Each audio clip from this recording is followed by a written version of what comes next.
नमस्कार, कान्तिपुर समाचारमा स्वागत छ। सुरु गरौं मुख्य समाचारबाट। कोरोना संक्रमणका कारण थप 18 जनाको मृत्यु, ज्यान गुमाउने 757 पुगे। सक्रिय संक्रमित 40,000 मध्ये आधा भन्दा बढी काठमाडौँ उपत्यकामा। कोरोना उपचारको दायित्वबाट सरकारले हात उठाएपछि सर्वत्र विरोध। संविधानविद भन्छन् राज्य गैर जिम्मेवार बन्नै मिल्दैन। खसीको मासुमा समेत नेपाल आत्मनिर्भर बन्न सकेन। आयात निरुत्साहित गर्ने नीतिले मूल्यमा चाप, 3 वर्षमै किलोमा 500 रुपैयाँ महँगियो। कोरोना महामारीले विश्व अर्थतन्त्र शिथिल बनिरहेको बेला चीनमा निरन्तर सुधार। वर्षको तेस्रो त्रैमासिकमा 4.9% आर्थिक वृद्धि। र आइपिएलमा चेन्नई सुपर किङ्स र राजस्थान रोयल्स बीचको खेल जारी। टस जितेर चेन्नई ब्याटिङमा।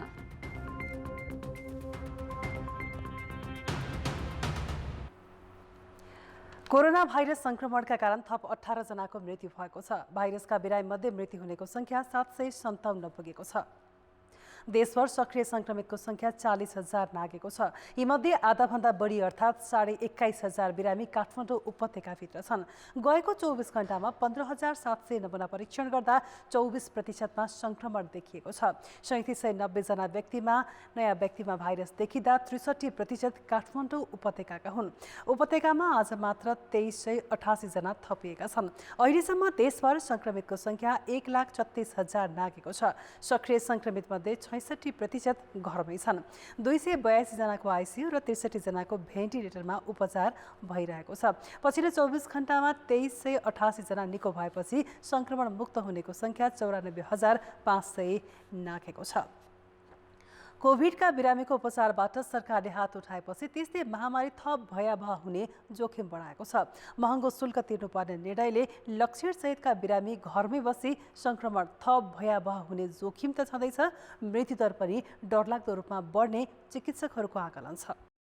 काठमाडौँको निजामती अस्पतालले सोमबार एउटा सूचना जारी गर्यो, जसमा कोरोना भाइरसका बिरामीले आइतबारदेखिको उपचार खर्च आफै बेहोर्नुपर्ने उल्लेख छ। यो एउटा उदाहरण हो। कोभिडका बिरामीको उपचार खर्च सरकारले नबेहोर्ने, बरु बिरामीसँग प्रतिदिन 3500 देखि 15,000 का दरले असुल्ने निर्णय मन्त्री परिषदले असोज 19 मा गरेको थियो।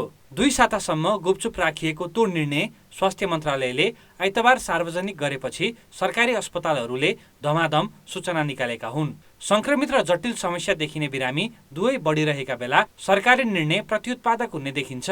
महँगो शुल्कका कारण लक्षण देखिने बिरामी पनि अब हतपत अस्पताल नै नजाने र धेरै च्यापेपछि जाँदा बचाउन नसकिने जोखिम त छ नै। लक्षण सहितका बिरामी घरमै बस्दा महामारीले थप भयावह रूप लिने चिकित्सकहरूको चेतावनी छ। नम्बर 1 त जनताहरू अब टेस्ट गर्न जाँदैनन्, महँगीले गर्दा गरिबहरू जाँदैनन्। अलिकति मध्यम वर्गीयहरू पनि गएर पोजिटिभ आयो भने अरूले बस्दादेखि डरले जाँदैनन्। त्यो नजानु भनेको त्यो केस त समुदायमै रह्यो नि। हिजोको दिनमा हामीले टेस्ट गरेर पोजिटिभ आएपछि ल यसलाई आइसोलेसन राखो, यसलाई अस्पताल राखो भन्ने कुरा हुन्थ्यो। जब टेस्टै गर्न गएन भने त ऊ के हो के हो। जबकि 85% त अहिले पनि एसिम्टोमेटिक छ, उसलाई रुगा लागेको छैन, खोकी लागेको केही लागेको छैन। त त्यस्ता वर्गहरू पोजिटिभ भए पनि समुदायमै रहने भए त्यसले त सार्छन् हेर्नु। पहिले घरकोलाई सार्ला, त्यसपछि भाडा मर्नेलाई सार्ला, घरको मान्छे बाहिर जालान् होइन, उनीहरूले अरूलाई सार्लान्, तरकारी किन जान्छ अरूलाई सार्ला। त्यसले गर्दा हामीले थामी नसक्नु हुन्छ। अहिलेसम्म कोभिडका बिरामीले सरकारी अस्पतालमा उपचार खर्च बेहोर्नु पर्दैन थियो। त्यही कारण लक्षण देखिने बिरामी अस्पताल जान्थे। श्वास प्रश्वासमा समस्या भए तत्कालै अक्सिजन पाउँथे।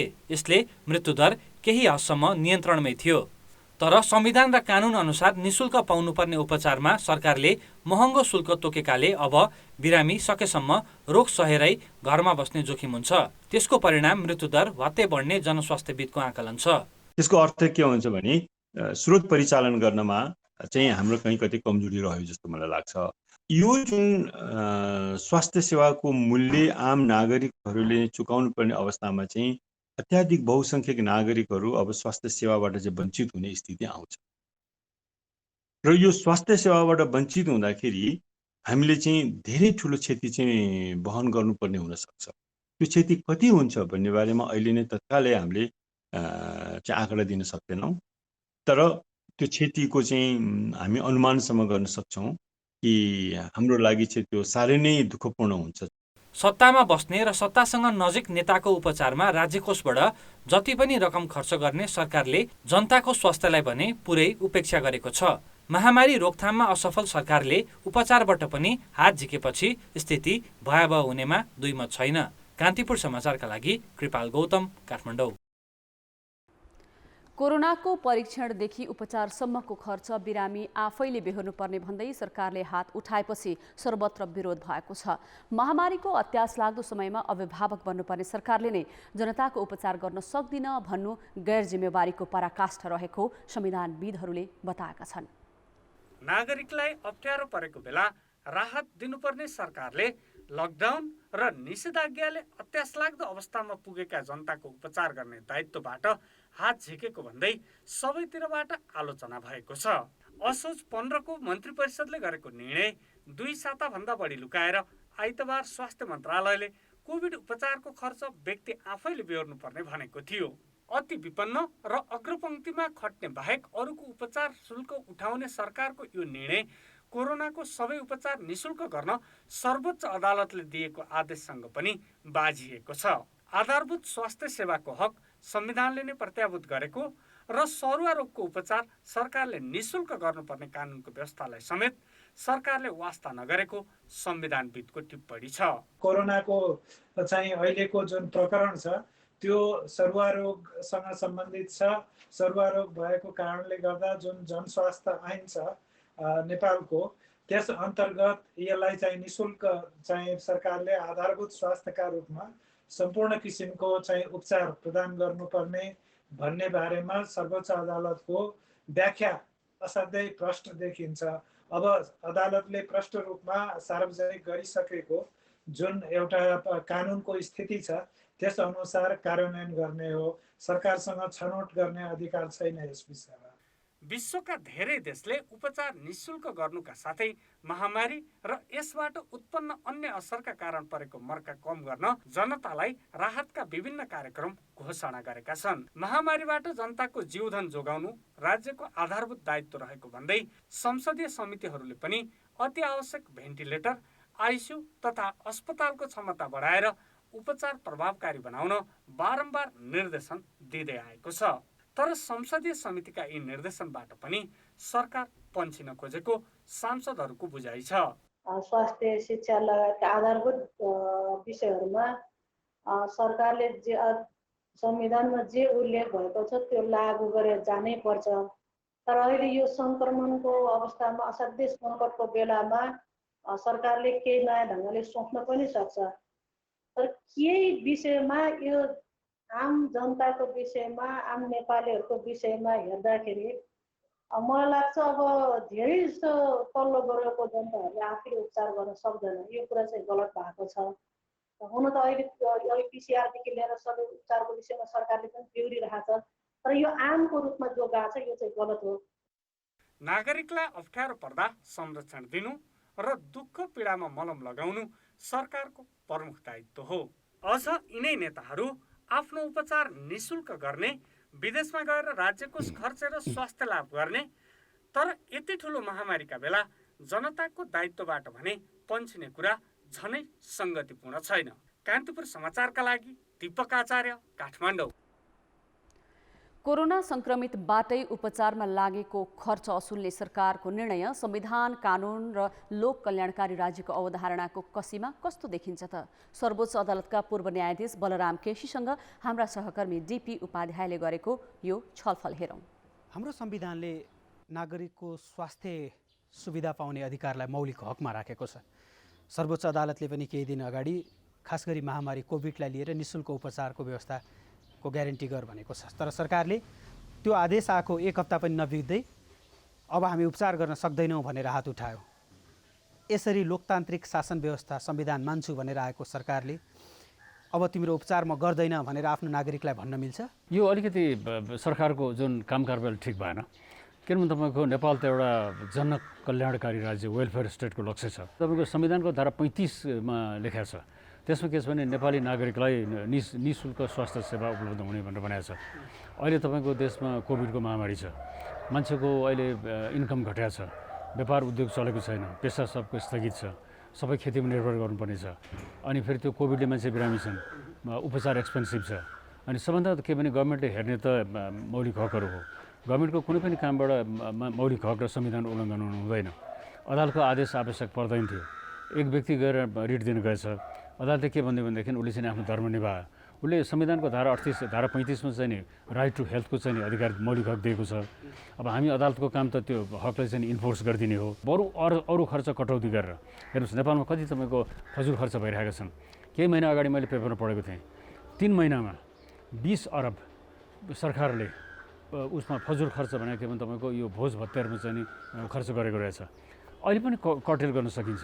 त्यस्ता कर्टेल गरेर अदालतको आदेशलाई पालना गर्नु पनि र अदालत आदेश पालना नगरे पनि आफ्नै धारा 35 को संवैधानिक कर्तव्य पालना गर्नु पनि अहिले जस्तो अरू बजेट कम गर्न सकिन्थ्यो नि, सेनालाई बजेट कम गर्न दिन सकिन्थ्यो होला। संविधान नमान्ने, आफैले जारी गरेको घोषणापत्र अनुसार नागरिकलाई शिक्षा स्वास्थ्य दिन्छु भनेर सबै दलले भनेका छन्, त्यो नगर्ने र महामारीको बेला अब म केही पनि गर्न सक्दैन भन्ने हो भने यो देशमा सरकार छ कि छैन आम मान्छेका लागि? प्रश्न त्यो पनि उठ्यो। हेर्नुहोस्, अर्को के भने तपाईँको हेर्नुहोस्, सरकारले र विपक्षीले नाम कमाउने नै सरकारको कमजोरीलाई एक्सप्लोइट गर्ने काम विपक्षीको हो। विपक्षी चुब्लाएर बस्यो भने सरकारी दुईटै बहुमत छ भनेर त्यसलाई एक्सप्लोइट सरकारले चाहिँ गर्नु मिल्दैन। सरकार त के भने विपक्षी चुब्लाएर बसिरहेछ। यही बेला मैले जनताको सेवा पुर्याउँछु भनेर काम गरेर देखाउने बेला यो थियो। अहिले त कस्तो गोल्डन अपर्च्युनिटी थियो भने नि, धेरै मान्छे मरे, जनता गरिब, नेपाल त्यसै गरिब, यस्तोमा विदेशी एडमेन्ट आउने कुरो आएन, संसारमै अहिले उक्तिको हाहाकार छ, काम कुरो बन्द छ, यो जनता कसरी बाँच्छन् भनेर उल्टो के भने सरकार आफैले वेलफेयरको कामहरू अनि त्यहाँबाट धेरै हस्पिटललाई त्यो डेजिग्नेट गरेर सरकारी परिपत्र गरेर तिम्रो अहिले चार्ज नगर, इकोनोमी सुध्रेपछि तिम्रो चार्ज म तिरिदिन्छु भनेर क्यास गर्ने बेला थियो। अनि जनताले गभर्मेन्ट छ भने महसुस गर्थे। त्यसो हो भने यदि देशमा कानुनी राज छ भने मैले अघि पनि उल्लेख गरेको संविधानमा पनि लेखिएको छ, सर्वोच्च अदालतले पनि भनेको छ, त्यो फैसला कार्यान्वयन गर्दैन सरकारले भने मानहानिको मुद्दा लाग्छ कि लाग्दैन। अर्को चुनावमा घोषणापत्रमा स्वास्थ्य र शिक्षा सबै दलले, सत्तारूढ दलले पनि भनेको छ हामी निःशुल्क दिन्छौँ। अनि त्यो नगरेपछि ठगी र मानहानि दुईटै मुद्दा हाल्न मिल्छ कि मिल्दैन? अब तपाईँ हामी सशक्त जनता भएको ठाउँमा नि त्यो हेरेर बस्छौँ। 5 वर्षपछि भोट दिने बेलामा तिमीले यति गर्छु भनेर भाषण गरेको थियो, त्यो गफ मात्रै गरेछौ। अब मेरो भोट तिमीले जाँदैन, म अर्कोलाई दिन्छु, अर्कोले गर्छ कि भने त्यो गरिन्छ। हामीमा त्यो छैन। हामी केसमा तपाईँको हामी त त्यो पार्टीको बहुमत हेरेर हामी पछि लाग्ने नेपाली सदस्य हामी त्यो जनता छौँ। त्यो घोषणापत्रको म त्यो मत देख्दैन। तर तपाईँले भन्नुभयो के भने तपाईँको अहिलेसम्म गभर्मेन्टले म गर्दिनँ भनेर कोर्टलाई च्यालेन्ज त गरेन। घुमाउरो पाराले गभर्मेन्टले के भन्यो भनेदेखि पैसा छैन म ट्रिटमेन्ट गर्न सक्दिनँ भन्यो।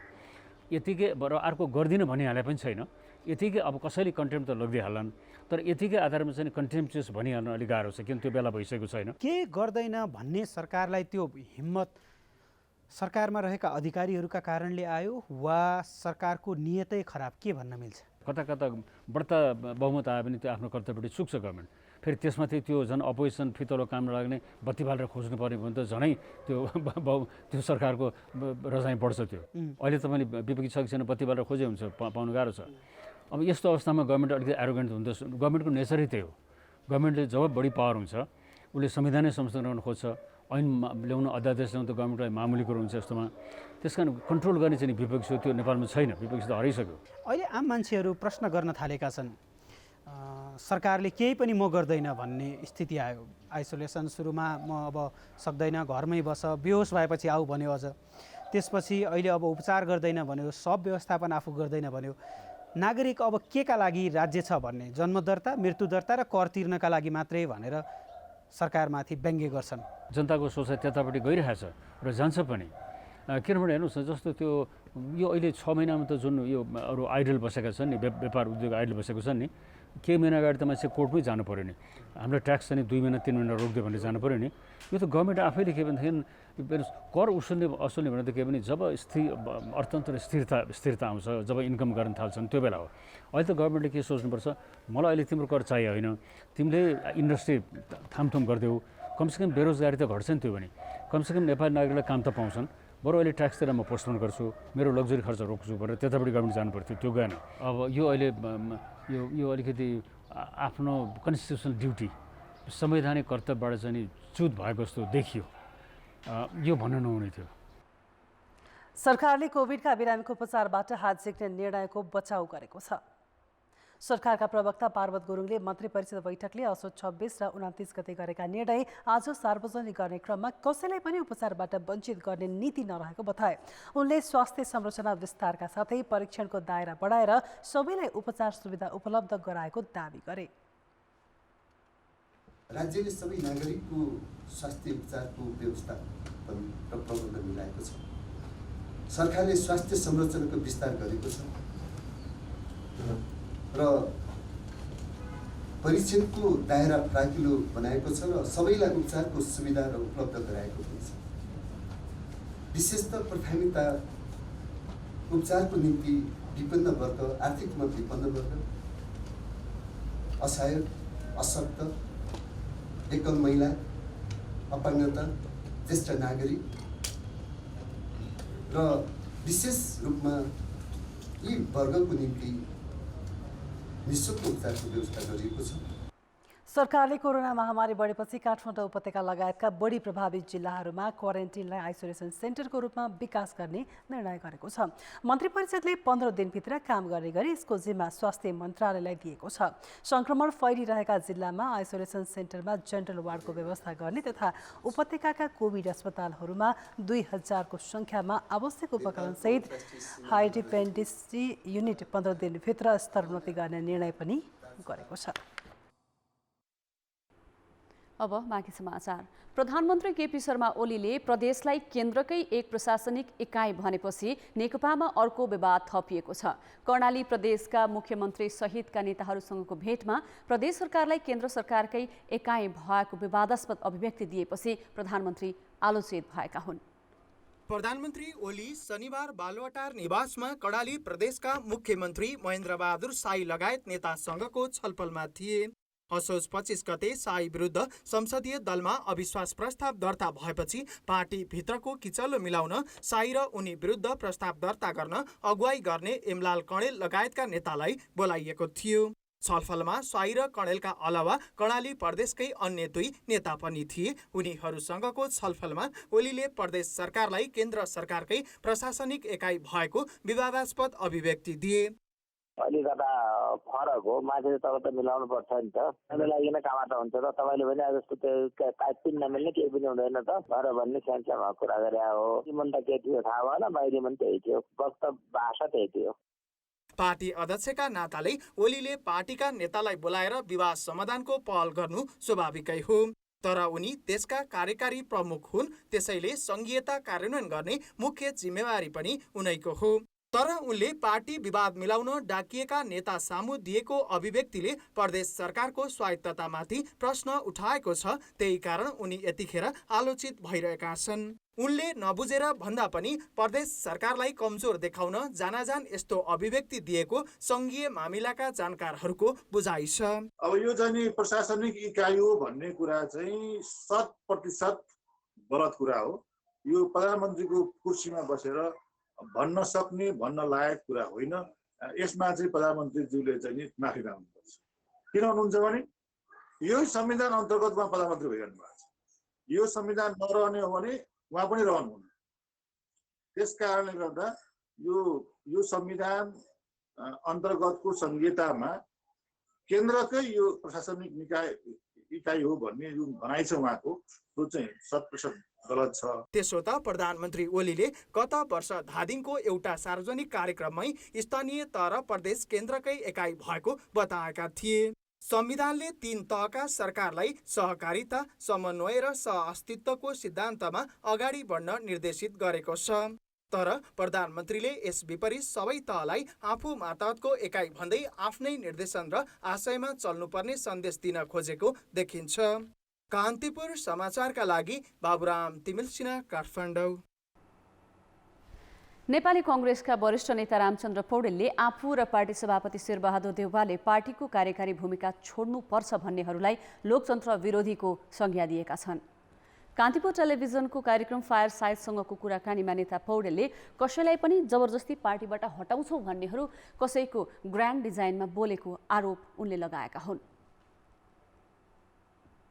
देउवालाई, रामचन्द्रलाई, देउवासँगै पौडेललाई पनि सँगै सक्नुपर्छ भन्ने कुरा कहीँ छ भने त्यसले कहाँ पुर्याउँछ थाहा छ? कहाँ पुर्याउँछ? ग्रान्ड डिजाइनमा। बिपी कोइरालाले भन्नुभएको थियो, ग्रान्ड डिजाइन नेपाली काङ्ग्रेसलाई नेता सिद्ध्याइदिने अनि काङ्ग्रेस सिद्ध्याइदिने अनि लोकतन्त्र सिद्ध्याउने होइन के त्यो ग्रान्ड डिजाइन हो? भनेपछि तपाईहरू दुईजना नहुँदाखेरि काङ्ग्रेसभित्रको होइन लोकतन्त्र समाप्त त्यही हुने मात्रै होइन, दुईटा हुनै हुँदैन भन्ने किन? त्यो मात्रै कुरा हो। शेरबहादुर त हुनु हुँदैन भन्नुभयो, रामचन्द्र पनि हुनु हुँदैन भन्नुको के अर्थ हो त? के अर्थ हो त्यसको अर्थ? मैले के जवाफ मलाई दिन्छन् साथीहरूले? नेता पौडेलले 14औं महाधिवेशनमा पनि आफू स्वाभाविक रूपमा सभापतिको उम्मेद्वार हुने बताए। आफ्नो समूहका अरू आकांक्षीहरूसँग छलफल भइरहेको बताउँदै पौडेलले अन्तिममा सबैले आफूलाई सहयोग गर्ने विश्वास पनि व्यक्त गरेका छन्। पौडेलसँगको अन्तर्वार्ता कार्यक्रम फायर साइडमा आज राति 9 बजे प्रसारण हुनेछ। अमेरिका र बेलायतका लागि प्रस्तावित राजदूत विरुद्ध संसदीय समितिमा 4वटा उजुरी परेका छन्। संसदीय सुनवाई समितिमा अमेरिकाका लागि प्रस्तावित राजदूत युवराज खतिवडा विरुद्ध 3वटा र बेलायतका लागि सिफारिस गरिएका लोकदर्शन रेग्मी विरुद्ध एउटा उजुरी परेको हो। रेग्मी विरुद्धको उजुरीमा मुख्य सचिव हुँदा भ्रष्टाचार गरेको तथा खतिवडा विरुद्धको उजुरीमा वित्तीय संस्थामाथि बदमासी गरेको आरोप लगाइएको छ। एउटा उजुरीमा उजुरीकर्ताको नाम छैन, 3वटा उजुरीमा नाम भए पनि उनीहरू समितिको सम्पर्कमा आएका छैनन्। समितिले उजुरीमाथि छलफलका लागि कार्तिक 17 गते बैठक डाकेको छ। उजुरीकर्ताले सम्पर्क नम्बर उपलब्ध नगराएकाले सार्वजनिक सूचना जारी गर्ने समितिका सभापति लक्ष्मण लाल कणले जानकारी दिए। खतिवडा र रेग्मीलाई असोज 15 गतेको मन्त्री परिषदको बैठकले राजदूत नियुक्त गर्न सिफारिस गरेको थियो। धनगढीको जुगेडामा रहेको अस्थायी प्रहरी पोस्टमा कार्यरत प्रहरी जवान रामकुमार साउदको अवस्था अहिलेसम्म पत्ता लागेको छैन। प्रहरी सहायक निरीक्षक गोविन्द बेकाको मोहना नदीमा विभत्स हत्या गरिएको अवस्थामा शव भेटिए पनि उनीसँगै गस्तीमा रहेका साउद भने अहिलेसम्म सम्पर्कविहीन छन्। हिजो र आज दिनभर मोहना नदी र आसपासको क्षेत्रमा खोजी तीव्र पारे पनि अहिलेसम्म भेटिएको छैन। घटनास्थल आसपास नदीभित्र र भारततर्फ पनि उनको खोजीका लागि टोली परिचालन गरेको प्रहरीले जनाएको छ। यसैबीच मृतक र बेपत्ता प्रहरीका आफन्तले घटनामा संलग्नलाई पक्राउ गरी कारबाही गर्न माग गर्दै धनगढीमा आज दिनभर प्रदर्शन गरी जिल्ला प्रशासन कार्यालय घेराउ गरे। जिल्ला प्रशासन कार्यालयमा मृतकलाई शहीद घोषणा गर्ने, परिवारलाई राहत र क्षतिपूर्ति उपलब्ध गराउने सहमति भएपछि बिकाको आज साँझ अन्त्येष्टि गरिएको छ। कोरोना महामारीका बीच पनि सरकारले सांसदहरूलाई दशैं भत्ता वितरण गरेको भन्दै चौतर्फी आलोचना भएपछि सत्तारूढ नेकपा र विपक्षी नेपाली कांग्रेसले रकम फिर्ता गरी कोरोना कोषमा जम्मा गर्ने निर्णय गरेका छन्। महामारीको परिस्थितिलाई मध्यनजर गर्दै दशैं भत्ता बापतको रकम कोरोना कोषमा जम्मा गर्ने निर्णय गरेको नेकपा संसदीय दलका उपनेता सुभाष नेमुवाङले जानकारी दिए। नेपाली कांग्रेसको संसदीय दलले दशैं भत्ता बापत सांसदहरूलाई वितरण गरिएको रकम कोरोना कोषमा जम्मा गर्न संसद सचिवालयलाई पत्र नै लेखेको छ। कांग्रेसबाट प्रतिनिधित्व गर्ने सांसदलाई प्राप्त कुल 43,20,000 रुपैयाँ कोषमा जम्मा गर्ने निर्णय भएको प्रमुख सचेतक बालकृष्ण खाँडले जनाएका छन्। कोरोना महामारीका कारणले उत्पन्न विषम परिस्थितिमा जनताले रोग, भोग, पीडा र कठिनाई भोगिरहेको अवस्थामा जनप्रतिनिधिलाई दशैं भत्ता वितरण गर्ने सरकारको निर्णय असान्दर्भिक र अनुचित भएको कांग्रेसको ठहर छ। संक्रमण रोकथामका लागि अग्रपन्थीमा खटिएका स्वास्थ्यकर्मी र सुरक्षाकर्मीले जोखिम भत्ता नपाएका बेला सांसदलाई दशैं भत्ता दिएपछि चौतर्फी विरोध भएको थियो। विरोधपछि मन्त्री परिषदले पनि मन्त्रीहरूले लिएको दशैं भत्ता कोरोना कोषमा जम्मा गर्ने निर्णय गरेको छ। चाडपर्व नजिकिँदै गर्दा एकातिर कोरोना महामारीको डर, अर्कोतिर चोरी डकैतीको त्रास। यसपालि चाडबाडको त्यति उल्लास त छैन, तर यही मौकामा अपराध बढ्न सक्ने आंकलन प्रहरीको छ। किनभने चाडबाडमा अपराध बढी हुने गरेको देखिन्छ। त्यसैले यो वर्ष कोरोना पछिको समस्याले निम्ताउन सक्ने जोखिमलाई समेत हेरेर प्रहरीले सुरक्षा योजना तयार पारेको छ। दशैं लागिसकेको छ, तर यस वर्ष उल्लास छैन, किनभने कोरोनाको महामारीले यसपालि सबैलाई अत्याइरहेको छ। बरु चाडबाड भित्रिँदै गर्दा चोरी, डकैती र अपराधबाट पनि सुरक्षित हुनुपर्ने बेला भएको छ। विगतमा चाडबाडमै सुरक्षा सावधानी आवश्यक थियो, तर यस वर्ष सतर्कता थप जरुरी देखिन्छ। लामो समयको बन्दले बेरोजगार भएका, व्यक्तिगत कारोबारमा झमेला बढेको र चोरी तथा लुटपाटका घटनाले यस वर्ष थप सुरक्षा चुनौती बढाउन सक्ने प्रहरी आकलन छ। कोरोनाको कहर र लकडाउनले आर्थिक अवस्था तथा जनजीवनलाई नराम्रो असर परेकोले यसपालि ससाना घटनाले गम्भीर रूप लिएको देखिएको छ। साउन हेर्दा बन्दको समयमा पनि काठमाडौँ उपत्यकाभित्र 4 हत्या, 15 जबरजस्ती करणी तथा लेनदेन नमिल्दा बैंकिङ कसूरका 195 सहित 27 प्रकृतिका अपराध भएको प्रहरीको तथ्याङ्क छ। चाडबाडमा आर्थिक कारोबारसँग जोडिएका घटना भने बढ्ने र यसले जघन्य अपराध निम्त्याउन सक्ने भएकोले यसपालि प्रहरीले विशेष सुरक्षा योजना नै तयार पारेको छ। धेरै इस्युहरू चाहिँ यो लेनदेन र ठगीका छन्। यो पनि कसरी यस्तो भयो भने यो बिचमा मानिसले के जे जसरी हुन्छ पैसा चाहिँ हात पार्ने बढी प्रयास गरेको देखिन्छ। अलि चाहिँ खराब गतिविधिहरू हुने पकेट एरियाहरूमा हामीले चाहिँ त्यहाँनिर चाहिँ सर्च एन्ड अपरेसन अलि चाहिँ म्यासिभ रूपले चाहिँ प्रहरी परिचालन गरेर सर्च गर्ने कामहरू पनि गरेका छौँ। नाका व्यवस्थापनमा पनि हामीले चाहिँ नाकालाई सुरक्षित बनाउनको लागि त्यहाँ पनि थप निगरानीको व्यवस्थाहरू गरिरहेका छौँ। दसैँ तिहारको मौकामा हुन सक्ने अपराधलाई ध्यान राखेर प्रहरीले पेशेवर अपराधमा संलग्नहरूको भने सूची नै तयार पारेको छ। चोरी र लुटपाट तथा गुण्डागर्दी र जबरजस्ती असुलीलाई विशेष निगरानीमा राखिएको प्रहरीको दाबी छ। पेशेवर भनेको गुण्डागर्दी भयो, भिडियो अपराध प्रवृत्तिका व्यक्तिहरू, त्यसको होल सर्भिलेन्स गरेर त्यसलाई चाहिँ नि हामीले गर्ने नेगेभेटी गर्नेदेखि लिएर त्यसमा हाम्रो टोलीहरू परिचालित छ। महानगरी प्रहरी कार्यालय मातहतका सबै युनिटको प्रहरीहरू त्यसमा छ। त्यसमा विशेष गरिकन अझ हामी स्पेसल युनिट अपराध महाशाखा त्यसमा सजग छ। तर अरू सामान्य चाहिँ विवादहरू हुन सक्ने, अरू गैर व्यक्तिहरूबाट पनि झैझगडा हुन सक्ने, अब यसमा के हुन्छ भने जहिले पनि निश्चय पनि चाडबाड भनेपछि अलिकति मादक पदार्थ सेवन गर्नुपर्ने, अनि फेरि जुवा तास खेल्नुपर्ने, अब यस्ता कुराहरू छ नि, जमघट हुनै पर्ने जति रोक्दा नि त्यहाँ चाहिँ अलिकति कन्फ्रन्टेसनहरू हुनसक्छ। चाडबाडको समयमा हुन सक्ने चोरी डकैती र लुटपाट तथा अपराध नियन्त्रणमा प्रहरीले सक्रियता बढाए पनि कोरोना महामारीले थप जोखिम समेत बढाउन सक्ने देखिन्छ। त्यसैले हरेक व्यक्ति, घर, परिवार तथा समुदायले पनि उत्तिकै सतर्कता र सावधानी भने अपनाउनु आवश्यक छ। कान्तिपुर समाचारका लागि क्यामेरामा रूपक कोइराला र हरिशरण तिमल सिन्हाका साथमा रमेश धमला, काठमाडौँ।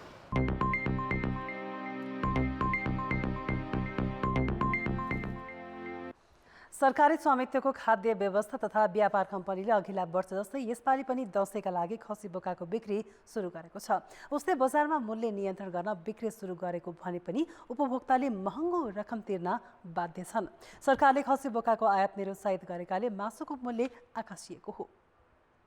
आर्थिक वर्ष 2075-76 मा 2 अर्ब 25 करोड रुपियाँ बराबरका 2,10,000 खसी बोका आयात गरियो।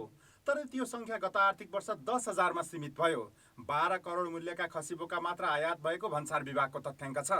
आयातमा यति ठुलो गिरावटको मुख्य कारण सरकारले लिएको नीति हो।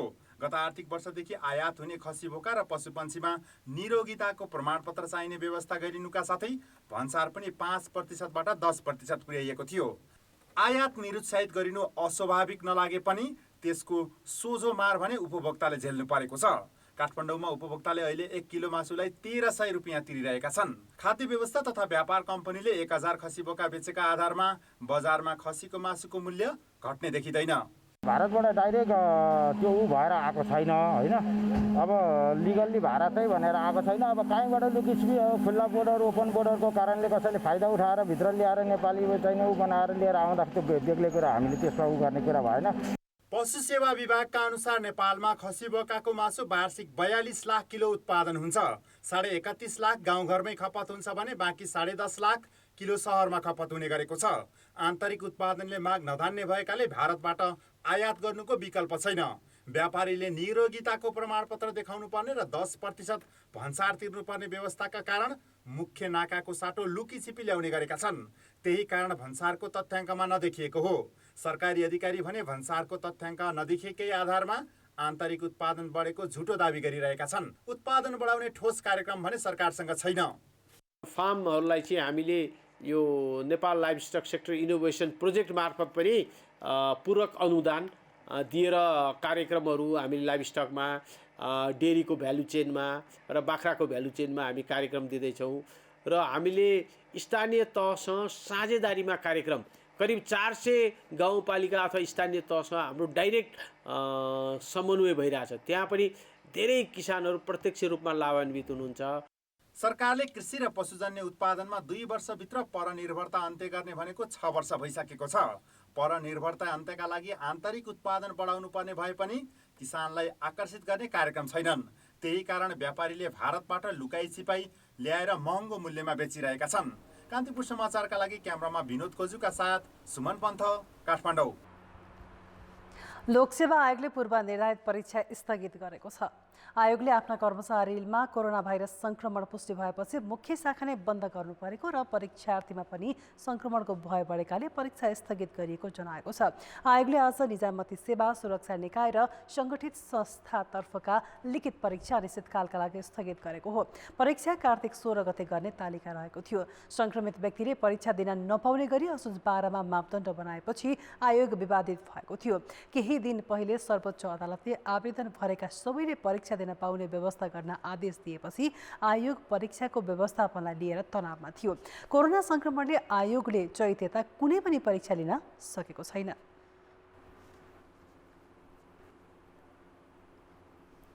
अब जनमतको अन्तिम परिणाम। जनमतमा हिजो हाम्रो प्रश्न थियो, कोभिडका बिरामीले उपचार खर्च आफै बेहोर्नु पर्ने सरकारी निर्णयलाई कसरी लिनुहुन्छ? ए, जिम्मेवारीबाट पन्छिने प्रयास, बी, खर्च धान्न नसक्ने अवस्था र सी, गैर संवैधानिक। जनमतको अन्तिम परिणाम यस्तो छ। ए, जिम्मेवारीबाट पन्छिने प्रयासमा 55%, बी, खर्च धान्न नसक्ने अवस्थामा 15% र सी, गैर संवैधानिकमा 30% मत प्राप्त भएको छ। अब जनमतमा आजको प्रश्न। जनमत,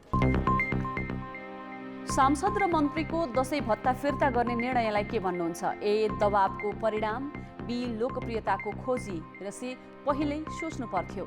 जनमतको अन्तिम परिणाम भोलि बेलुकी 8 बजेको कान्तिपुर समाचारमा प्रसारण गर्नेछौँ। कृपया NEWS news space A, B वा C टाइप गरी 34001 मा SMS गरेर आफ्नो मत व्यक्त गर्नुहोला। अब जनताको आवाज।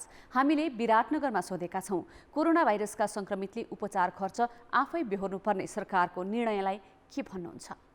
जनताको आवाज। कस्ता कस्ता जनताहरू त अब हामीले उहाँहरूको माथि बस्नु त के थाहा, यहाँ हेर्न जानुपर्छ नि त कस्तो कस्तो अवस्थामा छ अहिले। सङ्घीय सरकारले चाहिँ अलिकति जिम्मेवारीबाट पन्सेको हो कि जस्तो देखिन्छ। आफै गर्न सम्भव नहुने मान्छेहरूलाई चाहिँ धेरै गाह्रो छ। सरकारको लाचारी हो, हात उठायो, यस्तो नगर्नुपर्ने, किनभने विश्वमा कहीँ पनि यसो गरेको छैन। जनतालाई कसरी हुन्छ सरल तरिकाले सुविधा पुर्याउनु पर्ने हो होइन। त्यसले गर्दा जुन निर्णय गरियो यो निर्णय चाहिँ मेरो व्यक्तिगत धारणा अनुसार चाहिँ सही छैन। ठुलाबडाले त राम्रो हुनेले त गरि नै हाल्छन्, तर तल्लो स्तरका जो श्रमिक वर्गहरू छन् उनीहरू त यसलाई गर्न सक्दैनन्। अहिले मारमा चाहिँ पर्ने नै ती तल्लो वर्गहरू हुन्। यो निर्णय अत्यन्तै गलत हो। यो देशमा सरकार छ भने त्यो जनताले अहिलेसम्म अनुभूति गरिराखेको छैन, किनभने कुनै बेला के निर्णय कुनै बेला के निर्णय भइराखेको छ। सरकार हाम्रो लागि अलिकति जनताको लागि गैर जिम्मेवारी भएको चाहिँ हामीले महसुस गरेका छौँ। निःशुल्कै गर्नुपर्ने हो नि त, यो त अब हामी त कर तिर्छौँ गर्छौँ, उहाँहरू चाहिँ उपचार गर्न बाहिर जानुहुन्छ। एकदमै गलत निर्णयको रूपमा हामीले लिएको छौँ। यदि सरकारले केही गर्दै सक्दैन भने सरकार के को लागि चाहियो?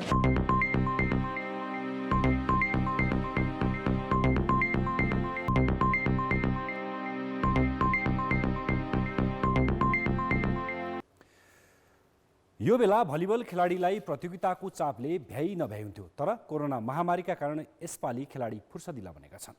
भलिबल धानेका विभागीय टिम, APF, नेपाल पुलिस र त्रिभुवन आर्मीका खेलाडी चुपचाप घरमै छन्, तर न्यू डायमन्ड एकाडेमीका खेलाडी भने स्वास्थ्य मापदण्ड पालना गरेर दैनिक अभ्यासमा व्यस्त छन्। दशैं र तिहारको समय भलिबल प्रतियोगिताको मुख्य सिजन हो, तर यसपालि कोरोनाका कारणले प्रतियोगिता त ठप्प छन् नै, खेलाडी पनि घरमै सीमित छन्। वर्षमा 10 देखि 12 वटा प्रतियोगिता खेल्दै आएका न्यू डायमन्ड एकाडेमीका खेलाडी भने खेल्न नपाए पनि अभ्यासमा फर्केका छन्। सरकारले खेलकुद गतिविधि सञ्चालनको अनुमति नदिएकाले उनीहरू होस्टेलमा बसेर भए पनि सरकारी मापदण्ड अनुसार अभ्यास गरिरहेका छन्।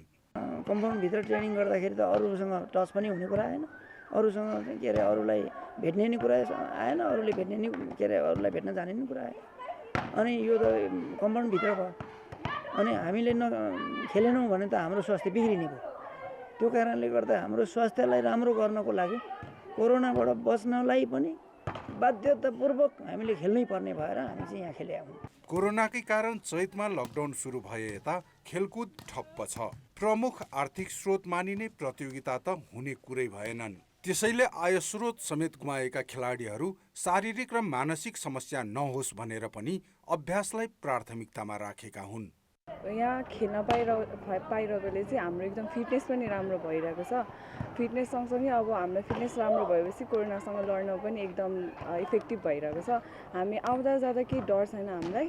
साबुन पानीले हात धुने, सेनिटाइजर लगाउने आउँदा जाँदा गरिरहेछौँ। यहाँ थोरैजना पनि छौँ, सबैजना चाहिँ एकैचोटि आउने अनि ट्रेनिङ गरिसकेर एकैचोटि होस्टेलमै सबैजना त्यहीँ बस्छौँ। एउटै घरको भएको भएर हामीलाई त्यति गाह्रो चाहिँ भएको छैन। खेलाडीलाई तन्दुरुस्त रहन र प्रतियोगितामा अब्बल नतिजाका लागि समेत नियमित अभ्यास आवश्यक पर्छ। तर खेलकुद सञ्चालनका लागि सरकारी तवरबाट समेत कुनै प्रयास भइरहेको छैन। त्यसैले कम्तीमा खेलाडीलाई अभ्यासमा फर्कने वातावरण भए पनि बनाउने कि। कान्तिपुर समाचारका लागि क्यामेरामा श्याम श्रेष्ठका साथ प्रदीप लेखी, काठमाडौँ। कान्तिपुर खेलकुद समाचार अहिलेलाई यति नै। कान्तिपुर समाचार अहिलेलाई सकियो। अब हाम्रो अर्को समाचार बुलेटिन राति 10:30 बजे अङ्ग्रेजी र 11 बजे नेपाली भाषामा हुनेछ। कान्तिपुर टेलिभिजन हेर्दै गर्नुहोला। नमस्ते।